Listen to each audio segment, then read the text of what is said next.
So I was hiking along with my burrito attached to my back, kind of just trudging along, when all of a sudden, something hits me in the chest. I had no idea what it was. I'm like, Ed, did you, Meredith, did you see that? They're like, what happened? I don't know, something just hit me in the chest. Turns on his little headlamp he's only supposed to use in emergencies. We looked down. There was a freaking bat sprawled on the ground. A bat had flown into my chest, fallen on the ground, then it just took off and flew off. From that day, I would forever call myself Batman, a name that did not catch on at all. It was pretty intense. That was a dark night. Anyways, so we got into camp around 2 hours later of just hiking. My shoes were wet. We were hiking, and we took a rest after like an hour and a half, and Ed Sheeran just looks at me. He's like, so, we could either stop right here in front of this river. This is kind of a lousy camping place. We couldn't have a fire, and we wouldn't be able to eat tonight because it's too close to the water or something like that. Or we could rest like 2 minutes and hike another half hour past this river and be able to have a fire. I'm like, oh, let's hike. I didn't know that he meant through the river. So there I was, burrito on my back, bat had flown into my chest, stumbling through the water. And it came up to like right here, like upper shin, and it was freezing. Anyways, I went. It was pretty uncomfortable walking with soggy shoes for half an hour, but we finally got into camp, and they started using this terminology I didn't know. Hey Meredith, you want to bust tonight? Nah, Ed, I'm not very good at busting in the dark. You want to bust? I don't know, I haven't busted in a while. I mean, I am pretty good, but I can do it in the dark. I'm just not very good at busting in the dark, but I can still do it.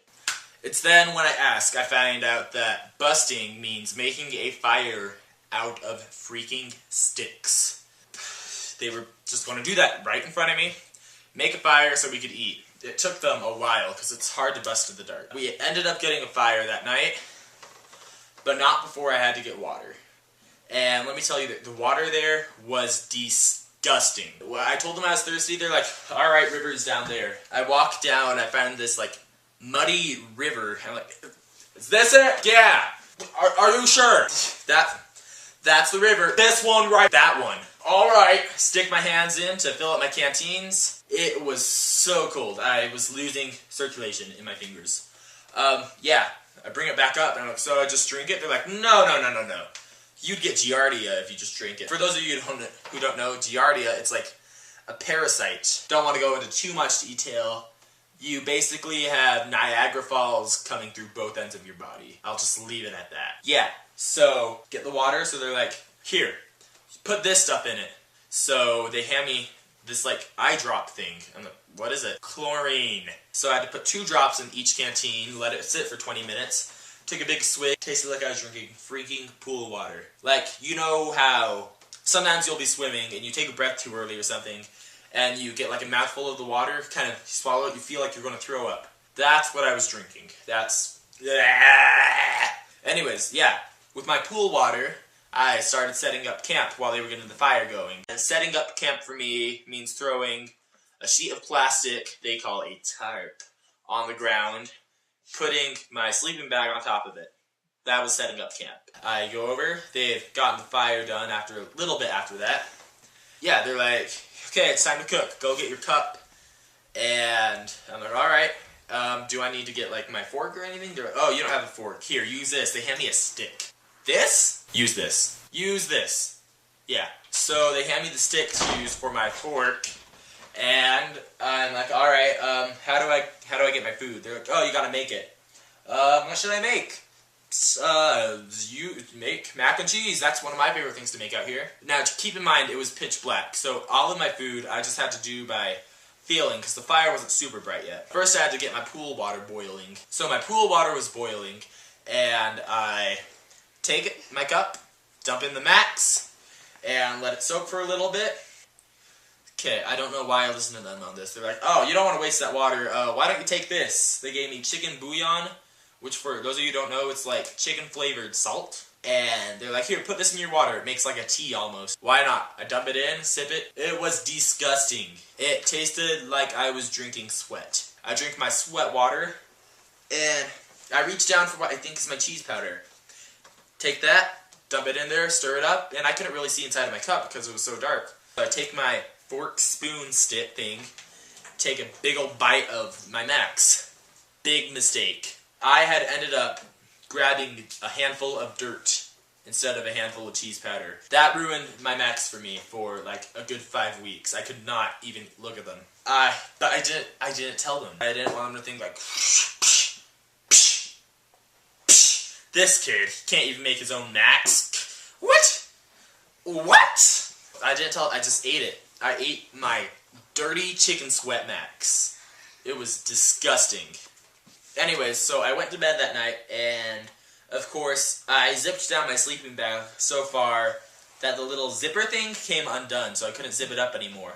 But I was new, so I was too nervous to ask for help from anyone. I kind of just sat there shivering that night inside of my sleeping bag, soaking wet, missing home, and with chicken sweat dirt Macs inside of me. Oh yeah, of course, my first night when I couldn't get the sleeping bag working, record-breaking cold up there. Literally, it was like -10, I think my dad ended up saying. So I wake up, I felt like I had icicles all over my face. I wake up the next morning, they're like, alright, it's time for you to get started on your fire set. Ooh, that sounds cool. Don't I need a knife first? You just said the magic words! Come over here and sit down on this blanket, son! I went over with Ed Sheeran and had my first blanket stepping thing. So I went over there, I was in a good mindset, I'm like, yeah. They bring out this big old knife in a cardboard box, like, this is your old hick. This is going to keep you alive for the next 6 weeks. And so, take good care of it. Also, the trash, your responsibility. And then they're like, okay, we gotta make a sheath for your old hick. And I'm like, ooh, that's gonna be cool. So they're like, okay, come over, look at this plant. They take me to like this big stalk-looking thing. They're like, this is century. It's poisonous, and if you burn it, it'll make you go blind. But we're going to use this for your sheath. So they had me saw off a little piece like that big. It was like this brown shoot. So they were like, all right, stick your knife in the fire for a good 3 minutes. And so I did. I just stuck it in there, and it got like glowing hot. They're like, okay, now hold the century stalk. Once again, about that thick in your hand, and just stab the knife through slowly. You'll hear the sizzling sound. That's because it's burning through the wood as you push it, and almost cooking the inside. Make sure you don't jut out and cut your hand, because that would be really bad. You could get tetanus, it could burn you. So I was freaking out, because I'm like super nervous at these sort of things. So I just take it, I'm like, no, I did it! I still have like that much room to go. But I didn't want to do this. I was like, Ed Sheeran, can you show me how to do this? And Ed comes over. He's like, sure. You kind of just, well, once you get it this far, you can kind of just push on the top and got it in there just like that, because Ed was a boss. Anyways, so I had my knife. They're like, we got to get you your bow. And I'm like, sweet, am I going to do hunting? They're like, no. Your bow will be your best friend, though. It's what's going to help you make fire. They take me over to this fallen down juniper tree. They're like, which one of these pieces will make a good bow? That one over there. No, that's awful. That's just driftwood. How about this one? They showed me like this beautiful slender thing. It wasn't slender. This beautiful little trunk of juniper bark or juniper wood. They're like, yeah. I'm like, yeah, that looks good. That looks good. They're like, darn right it does. So Meredith hands me a saw, and she's like, all right, cut through it. I had hardly ever sawed something in my life before, so it took me a good 30 minutes to cut through this, probably more, to cut through this juniper branch, because I had to do it in 2 different places. But I ended up doing that, tied a little string on it, and I had my bow. Next they're like, we gotta get you a spindle. So I cut off this little thing of wood, I believe it was a yucca spindle. Sawed off another little piece of yucca, took the machete, took a rock, split down one side, took the machete, took the rock, split down the other side. That was my fireboard. And then they gave me a little piece of wood with a hole in it. They're like, Alright, this is your socket. Okay, so I make fire with this. They're like, yeah, it's simple. All you gotta do is you gotta take the spindle, put it on your firewood, grab the bow, grab the spindle, take the string, put your hand on the socket, put the socket on the spindle, run the bow and forth, and then you got fire. I'm like, well, if it was that easy, why didn't you just say so? It took me a long time to be able to make fire, like almost my entire first week. But I won't forget when I did make it. It was pretty intense. I had this little, it was almost like a bird's nest I had made. And so I was doing the bow drill thing, and a little black thing pops out, and it starts smoking. And they're like, Ed looks at me, he's like, you got a coal! So I take the coal, drop it from my fireboard into the bird's nest thing, take it, and start blowing on it, because that's what they said to do. And the bird's nest freaking, like, goes into flames inside of my hand. Ah! Ah! Meredith and Ed are having, like, some kind of dance party because I made fire. Yeah.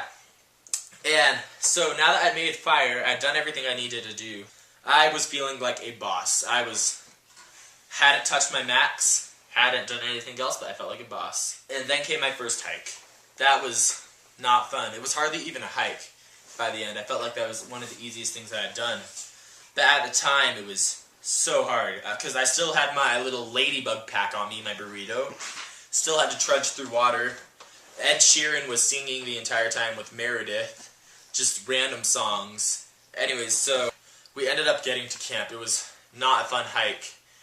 Because in the morning, they're like, oh, here, we're hiking today. Make sure you eat this rice and these Satan beans, lentils.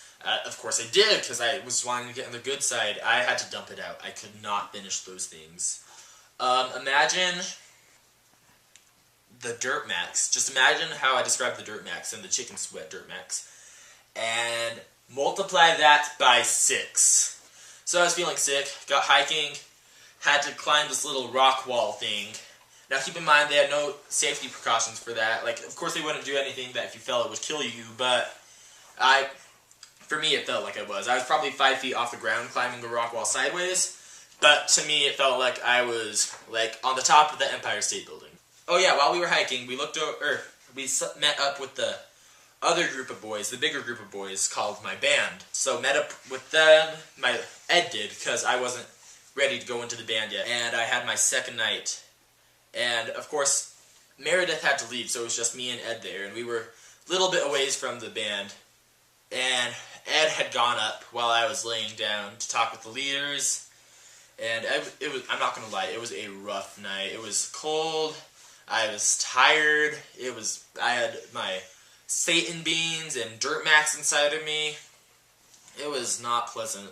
Right as I was kind of at my low, I heard like this angelic singing from the boys band, and I figure out later that that was one of the trail walkers, which it just means like the adult leader, but we will call him David Archuleta.